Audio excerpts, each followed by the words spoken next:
A very warm welcome to this special episode from Gozo, one of the 3 islands of the Maltese island group. As you notice from my outfit, it's a bit warmer here in late January, early February, and I had to go here to carefully, let's say, arrange my repatriation to Austria after 10 years of absence. Some years working in Italy, some years working in Belgium, and then studying here on Malta at the University of Malta. So this is supposed to be my personal homage on specifically the island of Gozo. And the best way to experience the island of Gozo is actually to hike around the island following the so-called Gozo Trail, which goes in a circumference around the entire island. So in the background here you can see the main island of Malta, where I started my stay here on the Maltese islands. Then in between the island of Comino, where no one actually lives, and the second populated island, the island of Gozo, where we are now. And you see also in the very background, probably see the ferry going from the Maltese side to the Gozo side quite frequently. While this is normally a pleasant and smooth ferry ride, times can get really rough once in a while. So this isolation makes Gozo a very special place, specifically for people seeking a more silent and more still nature-exposed lifestyle.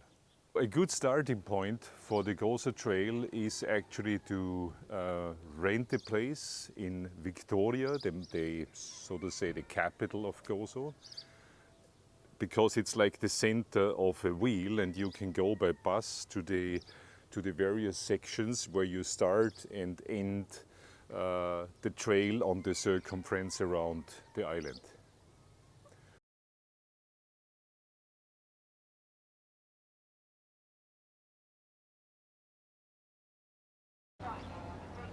Welcome to day number 1 of our Gozo hiking trail.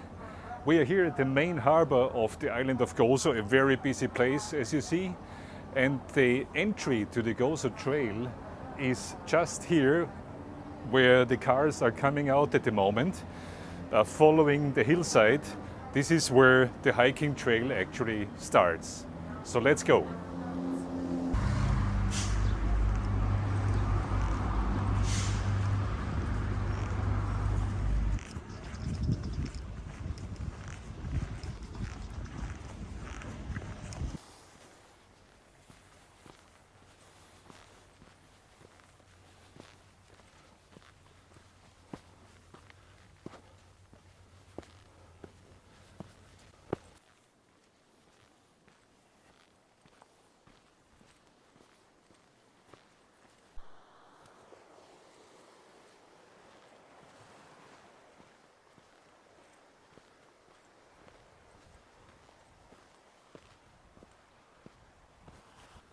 So, mastered the first hill climb. So this is a very interesting position here. You see the ferry approaching the main harbor, and that's historically also the point where Gozo was most open, most vulnerable. So that's not an accident that there is this big fortress here. The most secure time actually Gozo experienced was in the Pax Romana, in the time when the Roman Empire was controlling the whole Mediterranean. After that, actually, Gozo was exposed to all kinds of state-sponsored or privately sponsored pirates and warlords. So it's not amazing that the population moved inland, and everything that comes from the sea is first of all kind of met with a big suspicion. So that's deeply ingrained to my experience in the collective memory of the population in Gozo. It was quite populated in the Roman times, but then it went back to almost only a couple of families in the very insecure medieval period. So that's why this section coming from main island of Malta, Comino, and you see the ferry now approaching, has always been an important strategic point on this island.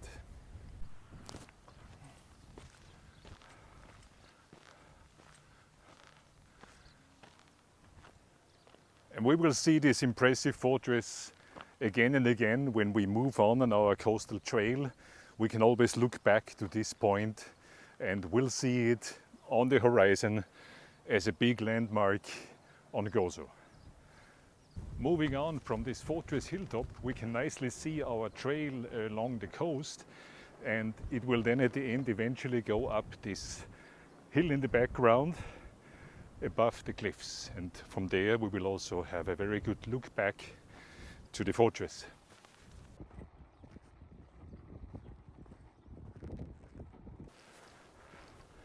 So walking down this hill with the fortress on top, this is a good place to talk about agriculture. It's very good to see that some of the ancient terrace fields are still in operation, while today mostly it's for family self-supply. In the old days this was a very self-sufficient autark island, so it was very important to have a flourishing agriculture, which is almost nothing left today.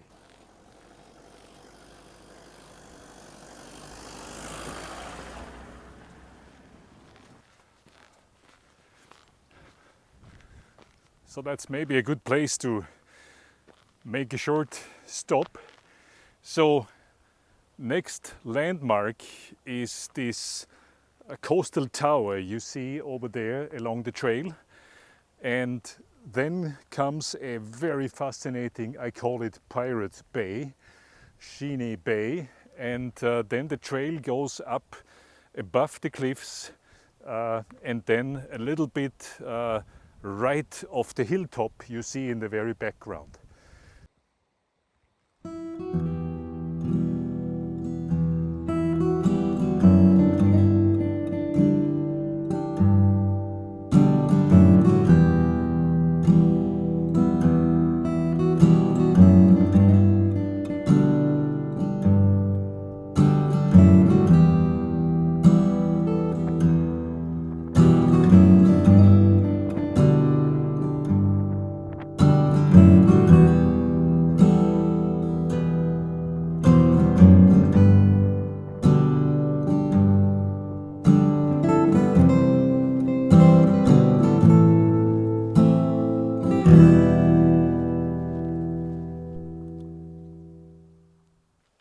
So Mugarini is really one of the most beautiful places.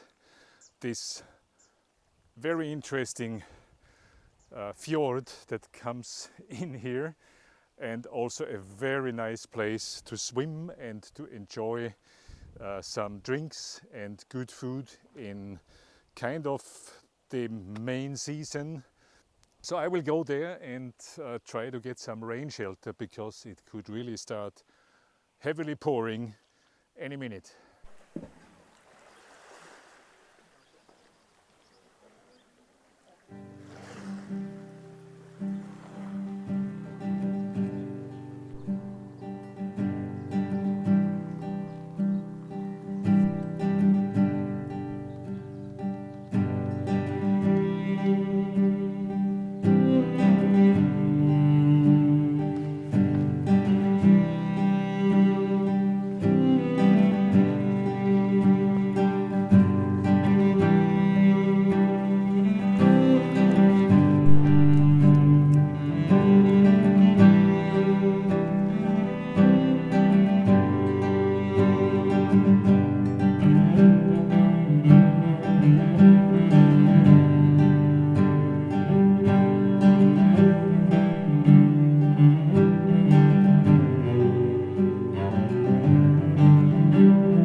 So hiking now uphill from Mugarini, where we just came from, up these hills, because from here on, the coast is actually a steep cliff coast.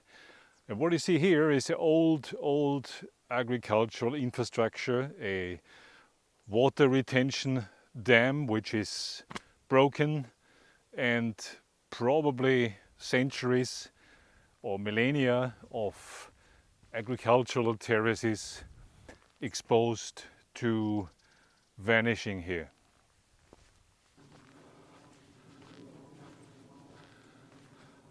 So the trail moves now up the cliffs, and you see the one tree in the background.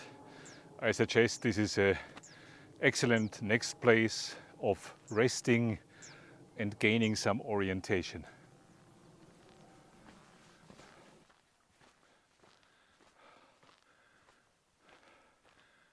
So we are now uphill from the bay, the Pirate Bay, and now the really steep cliffs are starting, so the trail moves actually up here a little bit more to the inland. What you see here is actually remaining activity on these agricultural terraces, planting some grain. And it's unbelievable that this grain is still growing, because when you walk here in the hot times of the year, this looks like the surface of Mars. So it's an amazing achievement of nature to still be able to produce some crops here.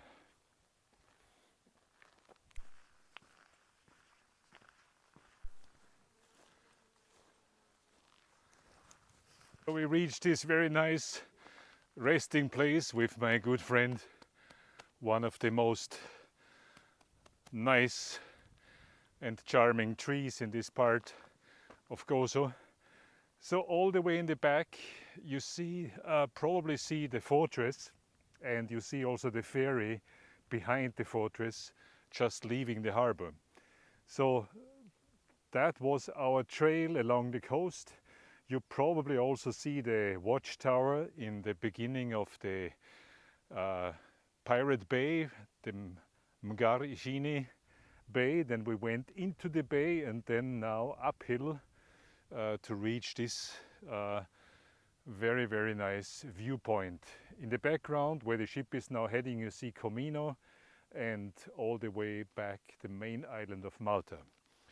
So our trail will now leave the steep cliff coast and go a little bit inlands before rejoining the cliffs at the, let's say, tallest area, where the cliffs are tallest on the island of Gozo.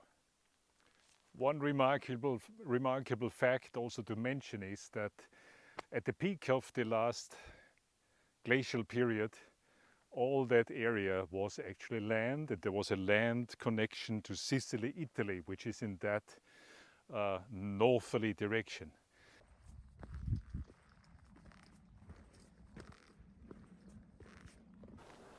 So we are now in the outskirts of the village of Sanad, which is an elevated point on the southern coast of Gozo. And you spot all the way in the back the fortress where we started out, and between the coastlines is a very, let's say, a very fruitful and very agriculturally oriented main valley on Gozo.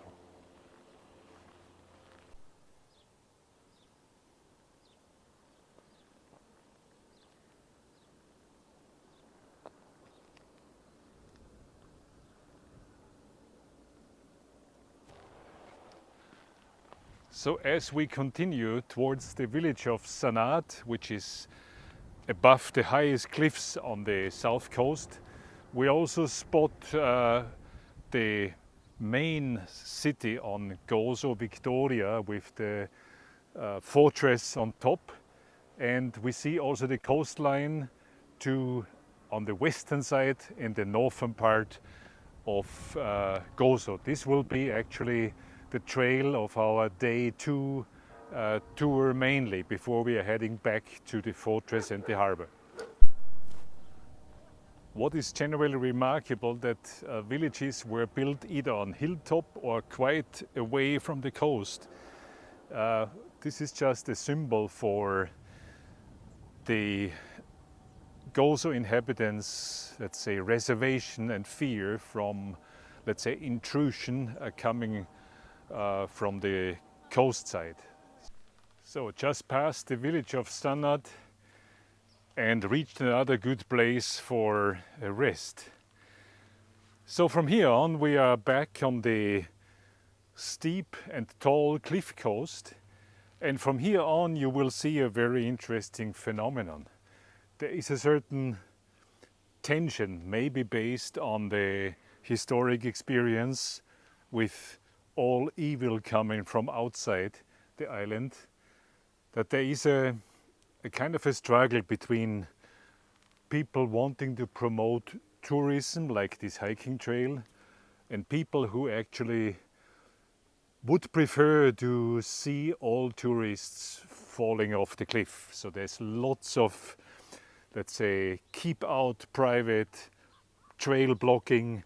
So you need to have a certain good stomach feeling for where to proceed and where to actually really make a turn. And that doesn't make hiking of the Gozo hiking trail always easy. But we will keep on going.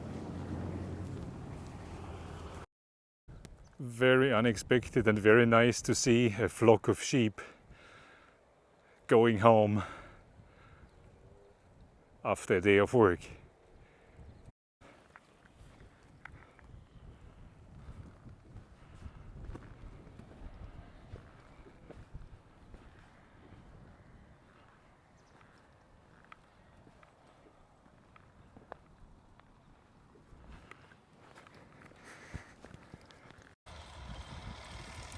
So the guys and girls are leading the trail. So as there are some quite scary rain clouds approaching, I will need to rush it a little bit here, even though that's one of the most impressive areas with the tallest cliffs on Gozo.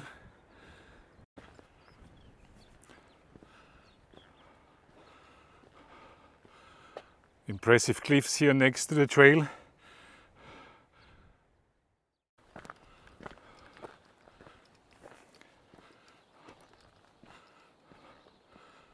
So now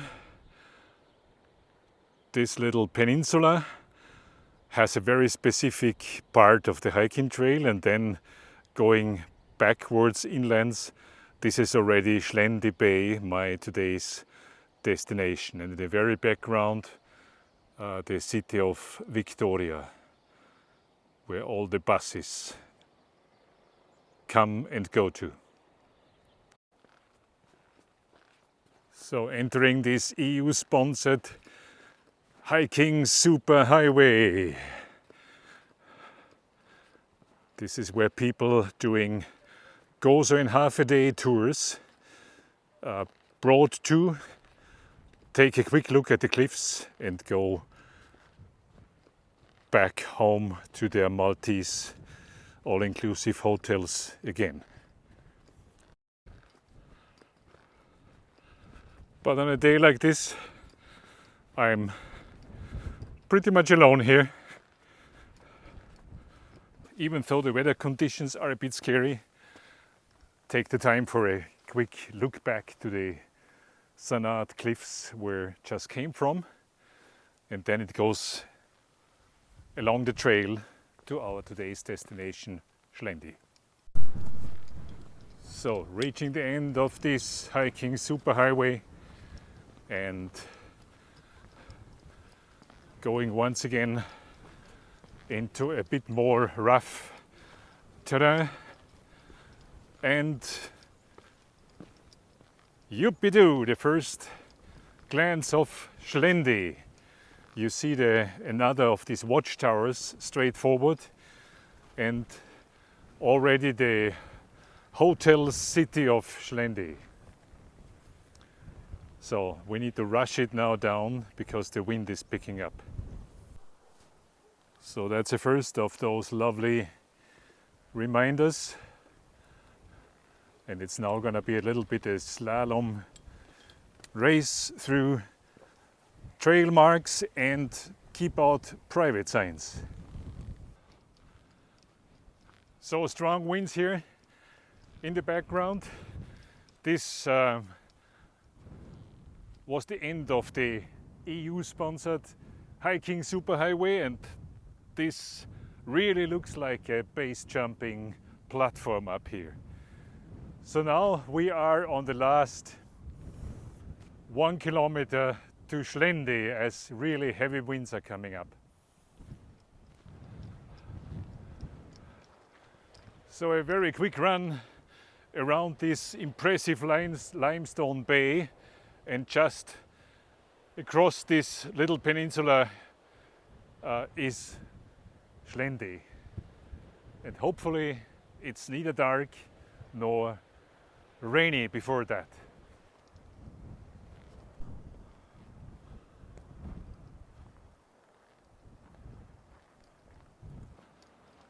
So had to rush it a little bit, just circled around this impressive limestone bay, and we are now on the last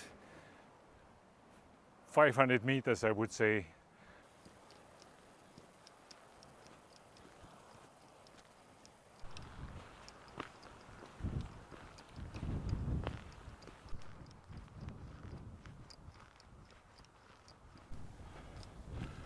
And Xlendi, here we come. In the first raindrops, fighting to avoid getting wet all over. So that's Xlendi. Used to be just one small fisherman hut about 100 years ago, but I'll tell you more about that tomorrow, when hopefully the sun is shining and blue sky is here again.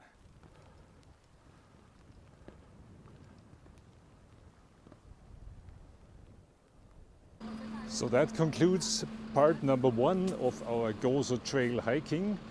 I'm back to Victoria, the main city of Gozo, at the central bus terminal. In the morning I took bus number 301 to Mjar, to the harbor, and in the evening bus number 306 back to this central bus terminal. So if you take a hotel, a bed and breakfast in Victoria, you are best serviced for the Gozo trail, because you can go to each beginning of the segment in the morning and go back from the end of the segment in the evening. Yesterday I got completely soaked. It was raining, as the British say, cats and dogs, so I couldn't shoot this final part of our first hiking section. So thank you for watching. If you liked what you saw, please give it a like, leave a comment, consider subscribing, and don't forget to hit the notification bell, because there's more exciting stuff waiting for you. Many thanks, and see you soon.